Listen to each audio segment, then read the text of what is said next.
right, guys, welcome back to another video. We have some pretty big news here if this all actually does go down. Obviously, right now, this is just in the preliminary talks and very early on, and none of this may happen, but it looks like Ubisoft is looking to make a major change, either go private or sell. Now, this isn't that surprising if you're taking a look at what is happening right now with Ubisoft. Their stock's hitting all-time lows. They have the whole culture wars against the company, especially with Assassin's Creed Shadows. Depending on what side you are on that, it's having an effect on this game itself. So this information coming out right now isn't that surprising, especially because of the company that potentially may be looking to increase their stake in Ubisoft, which is Tencent, which already owns a large portion of the company. But this is an article here from Windows Central saying Ubisoft may be circling the drain. A Chinese mega publisher is reportedly considering purchasing the Assassin's Creed maker. And it says, per a new report, Chinese tech powerhouse Tencent is considering teaming up with the Guillemot family to acquire Ubisoft, and the acquisition might include plans to take the company private and come after Tencent acquired a stake in the Guillemot family's holding in 2023. This is via a report from Bloomberg, which their sources are saying that the Chinese tech conglomerate Tencent is considering teaming up with the family, and that this would include franchises like Assassin's Creed, Rainbow Six Siege, Prince of Persia. I mean, everything that Ubisoft does have, Splinter Cell, everything that they have would be now owned here by Tencent or to somebody else who decides to buy them. And it is still in the preliminary talks. We don't know if this is going to happen or not. They're finding ways or discussing ways to try to stabilize right now what is going on with the company. What is funny, when they did announce this, or this article did come out, you saw the stock for Ubisoft actually rise pretty significantly in that short period of time. So it does seem like this is something the market does want to happen. And it's been kind of inching closer to this over the last little while, especially with the previous investment that Tencent had put into Ubisoft. Now, why is this all happening? I think it's a bunch of different things. First of all, Star Wars Outlaws recently has been a big hit to them. They were expecting it to sell more, and it did not. It sold 1 million in the first month. This was a major game, and they are definitely trying to find ways to push it more. They're putting it out on Steam in November of 21st. So that, I think, will help it sell more. Also, as the Star Wars IP, which of course that alone is expensive, and they have to be able to sell a lot of copies to make up for the purchasing of that or for the licensing of Star Wars. And I've played Star Wars Outlaws. It's actually a very good game. It's unfortunate that it got brought down as much as it has by just people who probably haven't played the game. I think the review process wasn't very good. That's all on Ubisoft. They should have given more time for reviewers to explore the world, get through the beginning of it. Obviously, the beginning missions of the game, a lot of people had issues with, but if you push through that and you continue to play, it is a very good open world Star Wars game, in my opinion. So I don't think that the failure of this game so far, at least, is a direct look at how the game is. I think it is a good video game, but we'll see if it's able to actually sell more and continue to help them overall. But that's been an issue. The Assassin's Creed thing, the game getting delayed, the whole pushback behind that game, of course, the whole culture wars pushback behind that game has definitely had some issues. And then just overall, I think that they have been releasing games throughout 2024 that have been decent, but have just not been selling well. You also have Prince of Persia game they released at the beginning of this year, which you think should have been just a big hit, something that probably not as expensive to develop. You could push a lot of copies of it because of the IP, did not do very well overall in the sales. And again, unfortunate because it is a very, very big game. But this is going to be pretty big if something like this does happen, specifically if Tencent decides to get in here and pick up Ubisoft. And why I say that is because if you take a look at Tencent, they are making major moves. They are trying to become the biggest company in video games. If you look at everything that they have been doing over the last number of years, they have continuously been increasing their ownership stake in different publishers, either fully owning it or owning a percentage of it. You go down this list and you'll probably be surprised about how many things Tencent actually has their hands in. And if they were to get Ubisoft, this would be a massive shift in the gaming industry, similar to the shift as when Xbox got ABK. You could see both of these companies are kind of going down that same direction. They are seeing the change in the gaming industry. They are understanding that people just want to play their games.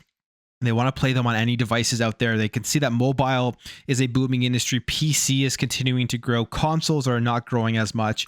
And they're trying to become companies that get their games in as many hands as possible. And you're going to see a big battle here going forward, I believe, between Xbox and Tencent, even more so than Xbox and Sony in the future. But you take a look here. Some of the companies they fully own: Funcom, Riot Games, of course, is just massive. Shark Mob, Sumo Group, which is big. You have Turtle Rock, they're a majority stake in. You have Techland that they have a majority stake in. Miniclip, of course, that is like those, I think those smaller mobile games and stuff. Supercell, they have an 84% ownership stake in. Don't Nod, Epic Games, if you didn't know this, Tencent owns 35% as their ownership stake in Epic Games, which again, Epic Games is massive. They have the whole Unreal Engine, they have the whole launcher and all of that stuff. So that is a big one. Continue down here. In one of the biggest developers right now, From Software, which is how successful their games are, 16.25%. Remedy Entertainment, 14%. And we just heard about the additional funding that they are going to be getting to make their next games. And that is a big thing there for Remedy. And now Ubisoft right now, 9.99%. So they would be willing to increase that stake, of course, to get the majority ownership of the company if something like this does go down. So all this to say, they own either wholly, partially, or in a minority stake, a ton of companies, and they are continuing to invest in order to grow and try to become the biggest publisher. You compare it over here to Xbox, which again, also very, very massive, but they have a ton of studios, including all of the ABK studios that are coming in or have came in over the last year or so. So it is going to be a battle here between, I think, Tencent and Xbox going forward into who is going to be becoming the biggest global publisher in the year. Tencent, I think, does have somewhat of an advantage in a way that they do have access to a market in China that is huge. And we know what that can actually bring to companies and to games with a game like Wukong, which got absolutely pushed in China and sold 20 million copies in no time whatsoever. So I think Tencent does have a major advantage there, but this will be something continuously to track as we move forward, especially if they do end up getting Ubisoft. Now, there's always this question about the biggest gaming companies in the world right now. You see lots of things going on. This currently would be the chart previous to the ABK. And again, we can look here at Wikipedia. I know Wikipedia may not be everybody's favorite source, but they have the links to the references. You can go and check it out yourself if you don't believe this. But right now, the top three companies in terms of gaming revenue, you have Sony at number one at 29.8 million, Tencent at number two at 25.5 million, then Microsoft Gaming at 21.5 million. You can go into their financial reports and you can see that. Of course, Tencent and Sony have different fiscal years. So their 2024 fiscal year reports, we'll see that number later on and be able to compare it to Xbox's and Microsoft Gaming, which they have reported after the ABK acquisition brought the revenues up to 21.5. We'll see where Sony and Tencent, where they are at the end of this current fiscal year, especially with things like Concord failing at 400 million. How much of an effect did that have on Sony?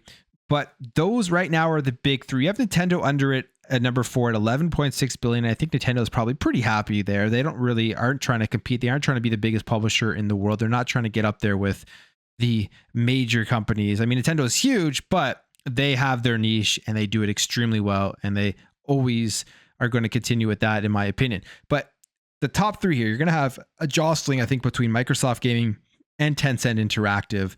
And if Xbox really wants to continue, they may have to go purchase more things, go acquire more things, go put more ownerships in more things. And it's kind of the way that the industry is going. There's a lot more consolidation, for better or for worse.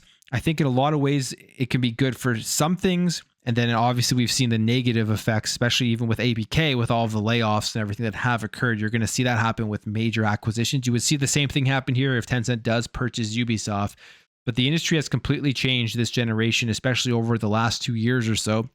And I do definitely foresee that continuing to happen. And it kind of brings us back here as well to Phil Spencer talking about the real competitors of Xbox. He talks here and says, when you talk about Nintendo and Sony, we have a ton of respect for them, but we see Amazon and Google as the main competitors going forward. And I think if he was to revise that statement, because this is something he said back in 2020, he may want to throw in Tencent there as well, because I do see Amazon's growing. I don't know how much about Google Stadia. Of course, it closed down, so they're kind of falling off. But Amazon is growing. They just released their next big MMO, Thor and Liberty, and they're really going into making big games as a service games and trying to get a lot of revenue that way. These are games that probably can scale across every single platform. So that is something to definitely look out for. But you have to look at Tencent and what they are doing, especially if this whole thing with Ubisoft does end up happening. It may not happen. Ubisoft may just say, hey, we are going to bring this thing back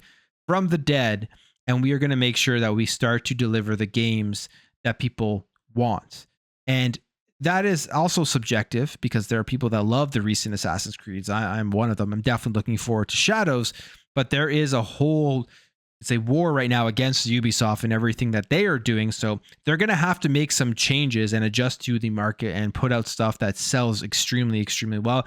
And again, Assassin's Creed Shadows is going to be a huge turning point. How well is that game going to do? How well is it going to sell? Pre-orders apparently were strong before they refunded them all. I think what they're doing right now by refunding them and giving people the first DLC free, it will help to create a stronger launch.